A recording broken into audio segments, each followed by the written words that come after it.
Hello friends, welcome to share centre. We are going to discuss the headline news. आज जो 27 मार्च 2023 है, इसमें हम इंडियन एक्सप्रेस में देख लेते हैं कौन कौन से आर्टिकल्स हमारे एग्जाम्स के पॉइंट ऑफ व्यू से इंपॉर्टेंट है। एक चीज़ मैं अनाउंसमेंट करने जा रहा हूँ आप लोगों के साथ कि आने वाले समय में जिस तरह से इंडियन एक्सप्रेस का डिस्कस कर रहे हैं current affair with statics contemporary issue को लिंक करके, वैसे ही द हिंदू को भी डिस्कस करने वाले हैं जब लाडली नंबर पर शुरू करेंगे। ज़्यादा दिन नहीं है, कुछ ही दिन का ये बात है। फिर उसके बाद हम मैगजीन्स भी जो गवर्नमेंट ऑफ इंडिया की, जैसे मान लीजिए कि योजना कुरुक्षेत्रा, उसके बाद जो है कि क्या बोलते हैं भारत इंडिया बुक जो आती है, उस सारी की चीज़ों को लेकर के हम डिस्कस करने वाले हैं। इसके लिए एक चीज़ मैं और भी आप लोगों के साथ शेयर करूंगा कि जैसे मान लीजिए कुछ लोग कमेंट्स कर होते हैं, कमेंट बॉक्स में आप कमेंट नो डाउट आप डालते रहिए। नो जो भी चीज़ें आपको लगता है कि नहीं डाउट्स है तो उसमें आप कर दीजिए। मैं आपको जो कि उसको एक्सप्लेनेशन दूंगा, लेकिन जो है चीज़ें उसका एक टॉपिक लीजिए। टॉपिक और जिस लेक्चर का है उस लेक्चर का तो पता चल जाता है, लेकिन किस किस बीच में मिनट और टाइम का जो होता है उसके बीच में आप टाइम पीरियड डाल दीजिए कि नहीं इसके बीच में जो ये लाइन बोले हैं आप इसको नहीं समझ में आया उसको समझाइए। या फिर कोई आपका आर्गूमेंट है, जैसे मान लीजिए किसी ने किया था तो उसमें जहाँ तक मैं समझाऊँ कि वो disqualification of the Indian national Congress leader को लेकर के है, तो उसमें नो डाउट उन्होंने कहा कि हाउस छोड़ देना चाहिए, lot of the money why they are stay in the house. तो मैं जो समझाऊँ उसी कुछ चीज़ को लेकर के आपके साथ भी इसको एक्सप्लेनेशन दे रहा हूँ। देखिए जो होता है क्या कि अगर कोई ऑफिसर्स या फिर जो भी लेजिस्लेचर होते हैं, अगर कोई चीज़ को अप्रोच करते हैं, अचीव करना चाहते हैं, तो उनके पीछे कई ऑब्जेक्टिव होते हैं और सबका अपना अपना अलग ऑब्जेक्टिव होता है। फॉर एग्जाम्पल के लिए अगर आप आईएएस बनना चाहते हो तो यूपीएससी में क्वेश्चन पूछे जाते हैं मोस्टली। अब तो मतलब ये आउट ऑफ डेट हो रहे हैं, बट जनरली पूछा जा सकता है इस तरह के क्वेश्चन की, जैसे why you want to become an I S officer. का है क्यों जो कि आप ये चाहते हो कि आप एक आई एस ऑफिसर बनो। सभी लोग कहते हैं मैं I want to contribute in my country, सेवा देना चाहता हूँ। और उसके बाद जो बहुत सी चीज़ें आर्गूमेंट करते हैं ये जो कि वेल इस्टेब्लिश लाइफ और रिस्पेक्टेबल लाइफ और सारी जो भी चीज़ें हो सकती हैं, लेकिन एक और भी ऑब्जेक्टिव इसके पीछे होता है, अर्निंग द मनी। ठीक है, लेकिन ऐसा नहीं कि हमेशा प्रायोरिटी में ही सबके लिए होती है। प्रायोरिटी में मनी के लिए होता है, ऐसा नहीं। मनी कमाने के लिए लोग बहुत सारे भी सोर्स हो सकते हैं, उसके बावजूद भी लोग एमएनसी में जॉब करते हैं, मल्टीनेशनल कंपनी में लाख करोड़ का जो कि छोड़ करके आते हैं। तो उसके पीछे वो होता है जो रुतबा होता है, जो भौकाल होता है ना, बोल सकते हो आसान भाषा में, उसको लेकर के होता है। एग्जाम्पल लेजिस्लेचर के लिए मैं बात कर दूँ तो लेजिस्लेचर भी आप आज के समय में तो थोड़े से उनके मतलब कि क्रेडिबिलिटी में इरोड हुआ है। मगर मैं इंडियन नेशनल मूवमेंट के बारे में अगर बात करूं, जो उस जमाने के लीडर हुआ करते थे, जो इंडियन नेशनल लीडर्स थे, जैसे पंडित जवाहरलाल नेहरू, महात्मा गांधी, सरदार वल्लभ भाई पटेल, जो भी गद्दावर नेता थे, तो देखिए उनके पास कुछ इस चीज़ की कमी तो नहीं थी उस समय। अगर मैं आपसे बात करूं, एक मूवी है आप देख सकते हो, नेहरू पे बनी हुई है, द नेहरू मूवी है। फिर उसके बाद गांधी माई फादर, गांधी जी पे बनी हुई है। उन लोगों के, या फिर आप यूट्यूब पे चले जाइए या फिर आप गूगल पे सर्च कीजिए, उनकी जो फोटोज हैं या फिर जो भी उनका पोशाक है, बोल सकते हो गांधी को देख लीजिए। हम हमेशा उनको जो है कि एक कपड़े धोती में ही देखते हैं, बट उनको सर्च करिए तो इतना वेल इस्टेब्लिश ना, मतलब वेल ड्रेस सेंस इतना अच्छा। मतलब वो लोग फॉरेन जाकर के अपनी बैरिस्टरी या फिर लॉयर की पढ़ाई की, नेहरू भी की, ये भी क्या बोलते हैं गांधी जी भी, सभी लोग किए। तो उनको क्या पड़ी थी जो कि अंग्रेजों के लिए, अंग्रेजों से लड़ाई लड़े, क्या उनको लाठियां खाए, दिन भर घूमे बिना धूप में पैदल, सारी चीजें करे। तो उनके पीछे ये था, देशभक्ति देश सेवा के लिए होता था। है आज भी कुछ बहुत से लीडर्स हैं जो कि हैं उनके अंदर, लेकिन कुछ लोग हैं नहीं। मैं जिक्र करूंगा जो कि नेहरू जी का लेकर के। नेहरू देखिए, जो इनके फादर थे मोतीलाल नेहरू थे, वो क्या थे कि बहुत बड़े लॉयर थे ब्रिटिश गवर्नमेंट से। वो उनका बड़ा अच्छा तालमेल था ब्रिटिश गवर्नमेंट से। तो जब नेहरू, पंडित जवाहरलाल नेहरू, पंडित जी नेहरू जी जो कि मतलब जवाहरलाल जी जब कॉलेज में पढ़ते थे लंदन, मतलब तो वहाँ पे वो चिट्ठियाँ लिखा करते थे। इस समय तो ऐसा टेलीफोन, व्हाट्सएप, इंस्टाग्राम, तो चिट्ठी लिखा करते थे जो कि अपने फादर मोतीलाल को। तो वो कहते हैं कि देखिए गांधी जी ने जो कि चंपारण सत्याग्रह, खिलाफत आंदोलन जो कि शुरू कर दिया, ये सारी चीज़ें करते थे। सभी ना सिविल डिसोबीडियंस मूवमेंट, असहयोग आंदोलन, सारी चीज़ें शुरू की। तो जो उनके फादर थे मोतीलाल, वो कहते थे कि देखो ठीक है कर रहे हैं, लेकिन हमें नहीं पढ़ना चाहिए, हम कहीं ना कहीं ब्रिटिश से कनेक्ट हैं, वो चीज़ें होती है। उसके बावजूद भी नेहरू जो कि नहीं माने, पंडित जवाहरलाल जो थे वो नहीं माने, वो आए यहाँ पे। और उसके बाद जो उनका फर्स्ट विजिट था वो जलियांवाला बाग मैसकर जो हुआ था 1913 में 1990 में 13 अप्रैल को, वहाँ विजिट किए। और वहाँ पे काफ़ी वो मतलब दुखी लैंड हुए। फिर उसके बाद जो है कि बहुत उनके फादर समझाएं, और उसके बाद मतलब हाई प्रोफाइल, मतलब आप बोल सकते हो कि इतने उनको कोई कमी नहीं थी ब्रिटिश गवर्नमेंट में, वेल कनेक्टेड ले, तो कोई भी काम उनका हो सकता, तो उनको क्या पड़ी थी जो कि कूदे।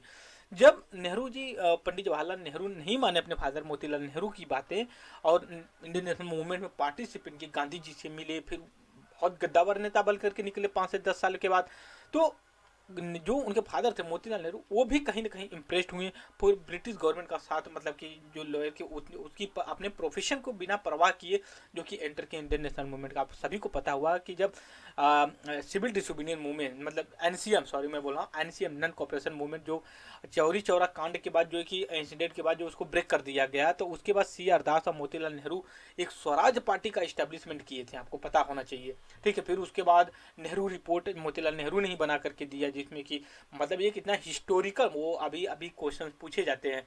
तो मेरा ओपिनियन ये है कि आप कोई भी सवाल पूछे, कोई दिक्कत नहीं है, हम आर्गूमेंट देंगे। आप भी कुछ भी जो आर्गूमेंट है आप कमेंट बॉक्स में डाल सकते हैं। सबसे बड़ी बात यह है कि हमें क्लियरिटी होनी चाहिए कि हम किस टॉपिक पे बात कर रहे हैं, और हमें बस मतलब नैरो माइंडेड से नहीं सोचना चाहिए, हमें ब्रॉड लेवल पे सोचना चाहिए। और मैं यही रिक्वेस्ट करूंगा कि आप फैक्ट्स को याद करने की बजाय कॉन्सेप्ट को समझने की कोशिश करिए। और इसी कॉन्टेक्स्ट में, डिस्क्वालिफिकेशन के कॉन्टेक्स्ट में भी आज का जो एक आर्टिकल है मैं उसको डिस्कस करने जा रहा हूँ आप लोगों के साथ। जिसे मान लिया कि डिस्क्वालिफिकेशन, ये इनकी दादी जो थी इंदिरा गांधी, तो वो पहले नेहरू थी, फिर गांधी बन गई, क्योंकि उनके हस्बैंड का नाम जो फिरोज थे, तो उनका सर नेम गांधी था, तो वो अपने हस्बैंड के नाम पे अपना नाम रखी, उनका सर नेम चेंज हो गया। राहुल गांधी को जो डिस्क्वालीफाई किया गया सूरत कोर्ट के, जो उनके मतलब जो ब्लेम था कि भाई इन्होंने किया, जो मोदी का नाम सर नेम को लेकर के हैं। ठीक है, ठीक है, वो हमारे लिए इंपॉर्टेंट है। इंपॉर्टेंट ये है कि बस डिस्क्वालिफिकेशन के जो प्रोसेस हमने पहले भी डिस्कस किया, 3 प्रोसेस है, constitution, represent people, anti defection law को लेकर के। हम आगे कभी 2-4 दिन में हम एक वीडियो बनाने वाले हैं कि disqualification eligibility of the legislature को लेकर के है, रहेगा 15-20 मिनट का, उसको बनाऊंगा मैं जरूर जब फुर्सत में हो गया तो। फिर तो उनको लेकर के, तो जो नेहरू जी, इंदिरा जी, तो उनको लेकर के एक इंडियन एक्सप्रेस में आर्टिकल आया हुआ था, उसको मैं डिस्कस कर रहा हूँ। देखिए हुआ क्या था, जब 71 का जो इलेक्शन हुआ था उसमें उनके ऊपर ये हुआ, राजनारायण ऐसे कोई थे, तो उनके अगेंस्ट में लड़े हुए थे, लेकिन वो हार गए। लेकिन वो high court of the Allahabad में अप्रोच किए, कहा कि इन्होंने जो सरकारी मशीनरी का जो कि मिसयूज किया है, और इससे इनको तो इलाहाबाद हाई कोर्ट ने इनको डिस्क्वालीफाई कर दिया। फिर उसके बाद अप्रोच किया गया सुप्रीम कोर्ट में। ठीक है, अप्रोच किया गया सुप्रीम कोर्ट में। जब अप्रोच किया गया उस समय जो है कि सुप्रीम कोर्ट मतलब कि हॉलीडे या वैकेंट पे सभी जज थे, तो उसमें एक जज थे जो कि उन्होंने high court, Allahabad high court के ऑर्डर पे जो है कि स्टे ले लिया। और जैसे ही स्टे लिया, फिर इसके बाद इन्होंने मतलब कि एक मतलब नेशनल इमरजेंसी डिक्लेयर कर दिया इंदिरा गांधी जी, क्योंकि प्राइम मिनिस्टर तो कंटिन्यू करेंगी अब, क्योंकि उनको डिस्क्वालीफाई किया गया, तो सुप्रीम कोर्ट के द्वारा स्टे कर दिया गया, अब वो एज ए प्राइम मिनिस्टर काम कर सकती थी। तो उन्होंने तुरंत जो कि अंडर आर्टिकल 352 के अंतर्गत इनको तुरंत जो कि नेशनल इमरजेंसी इंटरनल डिस्टर्बेंस के बेसिस पे लगा दिया। ठीक है, फिर उसके बाद 39 कॉन्स्टिट्यूशनल अमेंडमेंट लाए, और उसमें जो कि कुछ आर्टिकल ऐड किए, हम आगे डिस्कस करेंगे कौन सा आर्टिकल था। उसमें ये कहा कि जो सुप्रीम कोर्ट और सॉरी जो जुडिशरी है, और उसके जो सॉरी मैं उल्टा बोल रहा हूँ, कि जो प्राइम मिनिस्टर का इलेक्शन है, फिर या फिर जो स्पीकर की जो स्पीकर का जो इलेक्शन है, इसको जुडिशरी में चैलेंज नहीं किया जा सकता। ठीक है, अब क्या हुआ, अब यहाँ पे तो ये बात निकल करके आई कि तानाशाही निकल करके आ गया इंदिरा जी का। ठीक है, इमरजेंसी एक थी, दूसरी ही कॉन्स्टिट्यूशन अमेंडमेंट ला करके कर दिए, उससे और बवाल हुआ। फिर उसके बाद जब इमरजेंसी के दौरान प्रोटेस्ट चला, फिर उसके बाद जो कि लोग आंदोलन वगैरह किए, लोगों को जेल में डाला गया, इमरजेंसी तो कभी खत्म होगी ना। फिर उसके बाद जब 78 में जब जनता गवर्नमेंट आई ना, तो जो 39 कॉन्स्टिट्यूशन अमेंडमेंट के थ्रू लाया गया था कि नहीं, इसको चैलेंज नहीं किया जा सकता प्राइम मिनिस्टर का इलेक्शन और स्पीकर का, उसको जो कि इनवैलिड कर दिया, कहा कि नहीं ऐसा नहीं हो सकता, जाएगा। कुल मिला के ये था कि अगर कोई काउंसिल ऑफ मिनिस्ट्री जो कि सजेशन भेजती प्राइम मिनिस्टर अरे प्रेसिडेंट के बाद आसन के लिए, तो प्रेसिडेंट उस समय बात देता कि देना ही देना। लेकिन जब जनता गवर्नमेंट है तो उसने थोड़ा सा लिबरल कर दिया कि नहीं, एक बार लौटा सकते हैं प्रेसिडेंट, फिर उसके बाद जो कि उनको जो कि करना ही करना है। मतलब क्या है कि सारे लीडर्स मतलब वही चाहते हैं पावर को कैप्चर करना, बस थोड़ा सा मतलब इनडायरेक्टली कर देते हैं। ठीक है, तो ये चीज़ों को लेकर के है। तो जो इंदिरा जी पे ब्लेम था कि जो सरकारी मशीनरी को मिसयूज करना, जो ऑफिसर्स थे उनको जो कि इलेक्शन ड्यूटी में पर्पजफुली जो कि इंक्लूड करना, व्हीकल यूज करना गवर्नमेंट का, माइक, सारी चीज़ें जो थी उस चीज़ को लेकर के थी। देखिए एक चीज़ मैं और ऐड करूंगा, जो कि मेरे टीचर जो थे वो अभी हैं भी बेचारे, मतलब के आसपास हैं, मोर देन 65-70 के आसपास हैं उनकी एज है। तो वो कहते हैं कि अगर अगर मान लीजिए कि इंदिरा जी गलत थी, ये सब कहते हैं, इमरजेंसी लेगी, सबको जो भी मिसयूज की, मशीनरी नहीं की, लेकिन कॉन्स्टिट्यूशन को मैनिपुलेट करने की कोशिश की, क्या था ओपिनियन अब मुझे नहीं पता, वो भी कहते हैं। लेकिन एक्चुअल में ये भी देखा जाए, अगर वो चाहती यूनिलेटरल गवर्नमेंट, एक पार्टी का सिस्टम बनाना, डेमोक्रेसी को खत्म करके या ऑटोक्रेसी या सिंगल पार्टी रूल बना, क्या नहीं बना सकती थी? जब ये चीज़ कर सकती तो वो भी कर सकती थी, बट उन्होंने नहीं किया। क्यों नहीं किया, अब तो वो डिबेट की बात है। लेकिन ऐसा कहा जाता है, जो इंटेलिजेंस था, इंटेलिजेंस एजेंसी थी, उन्होंने कहीं ना कहीं इंदिरा जी को जो कि एक ऐसी इन्फॉर्मेशन दिया कि आप इलेक्शन कंडक्ट करवा लेंगे तो जीत जाएंगी, ठीक है। तो वो उनको कन्विंस कर लिया लोगों ने, और फिर उसके बाद वो इलेक्शन करवा लिया। तो फिर उनको मुंह का खाना पड़ा, कांग्रेस जो कि काफ़ी बुरी तरह से हारी। फिर उसके बाद जनता गवर्नमेंट मतलब डिफरेंट डिफरेंट पॉलिटिकल पार्टी को लेकर के अपना एलाई किया, बट वो चल नहीं पाई। फिर उसके बाद इलेक्शन हुआ, तो फिर इंदिरा जी जो है कि बड़े लीडर के रूप में उतरे, और 83 में, शायद 84 में उनका असैसिनेशन हो गया। असैसिनेशन हुआ जो, उसके पीछे ये रीजन था कि जो मतलब जो वो थे एक्सट्रीमिस्ट थे वहाँ पे गोल्डन टेम्पल अमृतसर में, वो कहीं ना कहीं एंटी नेशनलिज्म एक्टिविटी करते थे। तो वहाँ पे जो गुरुद्वारा था उसमें टेम्पल में घुस करके मारे गुरुद्वारे में लोग, फोर्सेस। तो उससे क्या, जो सिख कम्युनिटी थी हर्ट हुई, और उनके बॉडीगार्ड जो थे वो सिख ही थे, उन्होंने उनको मार दिया। लेकिन इंटेलिजेंस ये थी कि मैम आप अपनी सिक्योरिटी को हटा लीजिए, क्योंकि आपके लिए खतरा हो सकता है। तो लेकिन उन्होंने ये बात नहीं मानी, कहा नहीं, अगर मैं ऐसा करती हूँ तो कहीं ना कहीं ये अलग गलत मैसेज जाएगा। हालांकि उसमें 84 का जब असैसिनेशन हुआ था इंदिरा जी का, तो उसमें फिर बहुत राइट्स मतलब इस तरह की हुआ, दंगा फसाट हुआ था दिल्ली में, ठीक है, कई लोग कन्विक्ट भी किए गए। तो ये सारी चीज़ें जो थी कि उसको किया गया। फिर इसके बाद ये भी चीज़ें हुई कि जो हुआ प्रोसेस, वो हमारे लिए, जो हमारे लिए इंपॉर्टेंट है, राहुल गांधी और इंदिरा गांधी जी का लेकर के हुआ। तो मेरा ये मानना है कि अभी देखिए सूरत हाई कोर्ट ने इनको डिस्क्वालीफाई किया, हो सकता है आगे लोग अप्रोच करें। अभी तो पॉलिटिक्स खेली जा रही है, अब देखेंगे कि क्या होता है। कांग्रेस भी खेल रही है और अदर भी पार्टी खेल रही है, लेकिन वो अप्रोच करेंगे, वहाँ गुजरात हाई कोर्ट में करेंगे, फिर वहाँ से तो कहीं ना कहीं फिर तो अप्रोच करेंगे ना, फिर डिस्क्वालिफिकेशन तो रोका जाएगा ना। तो ये चीज़ें हैं, तो ये हमने बेसिक चीज़ें इसमें डिस्क्वालिफिकेशन को लेकर के किया। फिर इसके बाद एक इसरो का जो सैटेलाइट लॉन्च किया गया है उसको लेकर के आर्टिकल्स है। फिर इसके बाद एक डिजीज है कि जो स्प्रेड हो रहा है कम, तो उसको लेकर के हम डिस्कस करने वाले हैं। फिर इसके बाद अगर मैं बात, एक और आर्टिकल काफ़ी इंपॉर्टेंट है, कैपिटल पनिशमेंट मतलब डेथ पनिशमेंट। जैसे मान लिया कोई कन्विक्ट कर दिया जाता है तो उसको जो कि फांसी की सज़ा दी जाती है, जो डेथ सेंटेंस होता है उसको जो कि कैपिटल पनिशमेंट भी बोला जाता है। तो अभी ये बात चल रही सुप्रीम कोर्ट की जो चीफ जस्टिस ऑफ इंडिया है चंद्रचूड़, वो उन्होंने कहा कि गवर्नमेंट इस पर क्लेरिफाई कि क्या होता है कि वो जो कन्विक्टेड होते हैं उनको फांसी रस्सी पे जो कि फांसी दी जाती है, तब तक लटके होते हैं जब तक वो छटपटाते रहते हैं, नाक से जो कि प्राण ना निकल जाए, ठीक है। तो ये तो बड़ा क्रूसियल होता है ना कि भाई सभी लोग खड़े हैं, उनको फांसी पे लटका दिया जा रहा है, कुछ अलग अलग अल्टरनेटिव निकाला जाए, जैसे मेडिकल के थ्रू जो कि उनको किल किया जाए। तो डिफरेंट डिफरेंट कंट्री में डिफरेंट डिफरेंट तरीके से पनिशमेंट, जैसे चाइना में क्या है कि जो कोई गलती करता है तो उसको खड़ा करके, और फिर ये group of the forces security होती है वो गोली चला देती हैं, मार देते हैं।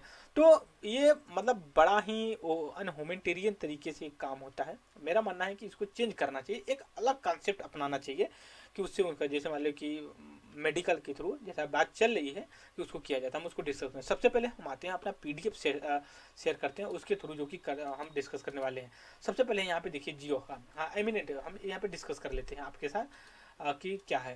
देखिए है क्या कि अभी कुछ 4-5 साल पहले क्या हुआ था, गवर्नमेंट ऑफ इंडिया ने ये कहा था कि हम एक ऐसी मतलब इंस्टीट्यूशन, जो इंस्टीट्यूट ऑफ द एमिनेंट मतलब प्रोमिनेंट जो इंस्टीट्यूशन, उनका एक ग्रुप बनाएंगे, हर यूनिवर्सिटी जो करेगी। तो उसमें जियो का भी एक यूनिवर्सिटी इस्टेब्लिशमेंट किया गया। तो उसमें क्या हुआ कि एक कमेटी इस्टेब्लिशमेंट की गई थी, लेकिन फिर उसका टेन्योर खत्म हो गया। फिर इसके बाद जो कि उसको नहीं किया गया, तो उसको लेकर के न्यूज में है। फिर यहाँ पे हम चलते देखते हैं, फिर देखते हैं यहाँ पे देखिए इंस्टीट्यूट ऑफ द एमिनेंट, ठीक है, इसको लेकर के है यहाँ पे देखिए कि GO2VIT, ठीक है, pack the eminent of 5 year ago, private university wait, ठीक है, ये चीज़ को लेकर। फिर उसके बाद ये देखिए कि अभी क्या हुआ था, कनाडा की जो India summon Canada envoy over the act अंगे सेपरेटिस्ट को लेकर के, जो हम बता रहे कि जो प्रो खालिस्तान को लोग हैं जो वो कर रहे हैं। अभी यूक्रेन में भी हुआ था, उसको लेकर के अभी मैं देख रहा था न्यूज में। तो उसमें क्या हुआ कि जो वे हैं क्या बोलते हैं एस जयशंकर सर है, उन्होंने जो है कि कंडेम्ड किया कि ऐसा नहीं होना चाहिए, तो सिक्योरिटी को बढ़ाना चाहिए, सिक्योरिटी ये तो रिस्पॉन्सिबिलिटी उनकी है। फिर उसके बाद लद्दाख है, लद्दाख लद्दाख LAC, जैसे हमें पता है कि जो जम्मू कश्मीर है काफ़ी पोरस एरिया है, वहाँ पे जो कि काफ़ी मतलब डिस्प्यूट होते रहता है इंडिया चाइना के बीच में। तो उसमें कुछ प्लेन है जो कि जैसे मान लीजिए वहाँ पे प्लेस है, उनका नाम मैं आपके साथ यहाँ शेयर कर देता हूँ। यहाँ पे एक सेकेंड आप यहाँ पे देख सकते हो लद्दाख, जैसे आप बोल सकते हो। फिर उसके बाद आप बोल सकते हो 3 ईयर उसके बाद, फिर उसके बाद देखिए यहाँ पे हॉट स्प्रिंग को लेकर के है, ठीक है। फिर LAC है, लद्दाख है, ये सारी चीज़ें जो कि वहाँ पे आपकी जम्मू कश्मीर में पड़ जाता है। FCRA अभी क्या हुआ है कि जो SBI है वो रिफ्यूज कर दिया जो तिरुपति टेम्पल है, ठीक है। तिरुपति टेम्पल का जो कि फंड्स था उसको ने वो रिजेक्ट कर दिया, कहा कि नहीं हम डिपॉजिट नहीं करेंगे, क्योंकि अभी क्लियरिटी नहीं कि आप इतने सारी चीज़ें कहाँ से लाए हो, ठीक है। इस चीज़ को लेकर के है। तो FCRA एक्ट या फॉरेस्ट कंट्रीब्यूशन जो कि एक्ट है उसके अंतर्गत आपको बताना पड़ता है कि कितने अमाउंट्स कहाँ से आपको मिले हैं, ये सारी चीज़ें, ठीक है। फिर इसके बाद थोड़ी सी बफरिंग कर रही है मेरी मतलब PDF, कोई नहीं, हम डिस्कस कर लेते हैं इसको। एक सेकेंड, ठीक है।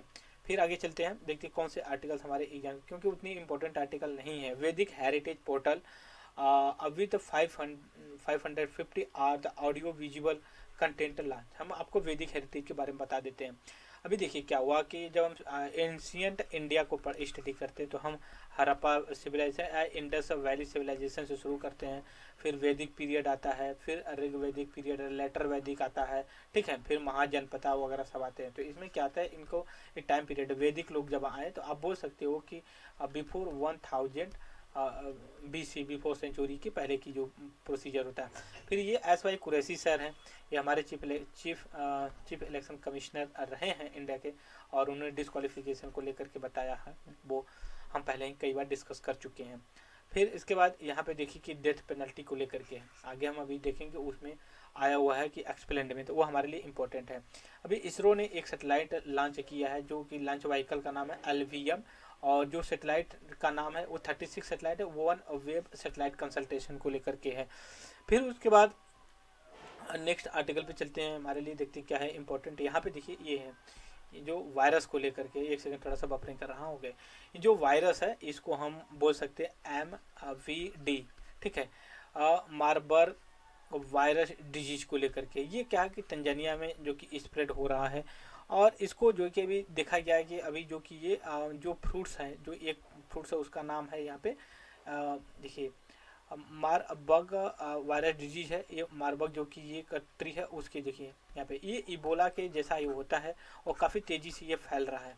फिर इसके बाद नेक्स्ट आर्टिकल पे यहाँ पे चलते हैं, तिब्बत देखिए कि जो इंडिया का जो पार्ट पड़ता है, एक सेकंड में यहाँ पे बना लेता हूँ इंडिया का ये मैप आप लोगों के साथ, ठीक है। ये इंडिया का मैप है, जो ये वाला जो पार्ट पड़ जाता है वो तिब्बत पड़ता है। तभी एक स्टडी के हिसाब से कहा गया है ना कि बहुत पहले प्री हिस्टोरिक टाइम पे ही यहाँ पे कुछ लोग आए थे, वो हाई अल्टीट्यूड पे रहते थे, उनके पास वो कैपेसिटी थी। फिर इसके बाद कैपिटल पनिशमेंट को लेकर के है, जो कि चीफ जस्टिस ऑफ इंडिया ने जो कि सुप्रीम कोर्ट से कहा कि आप उस पर एक्सप्लेनेशन दीजिए।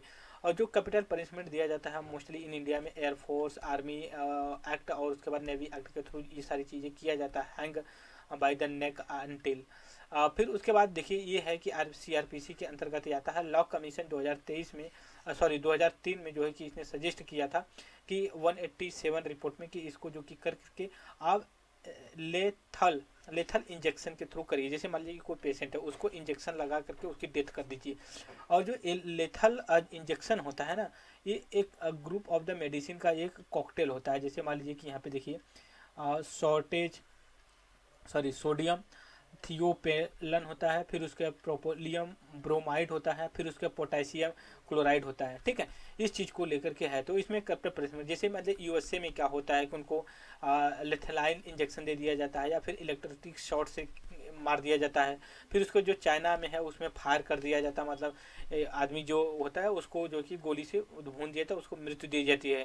फिर उसके बाद जैसे हमने disqualification of the Indira ji का यहाँ पे देख सकते हो, तो इन्होंने क्या कहते हैं जो 39 कॉन्स्टिट्यूशन अमेंडमेंट था इसके करके, जो कि आर्टिकल 329A ऐड किया गया था। लेकिन जो 339 आर्टिकल जोड़ा गया था उसको 44 कॉन्स्टिट्यूशन अमेंडमेंट बाई करके जो है कि जनता गवर्नमेंट उसको इनवैलिड कर दिया गया कि नहीं ये सही नहीं है।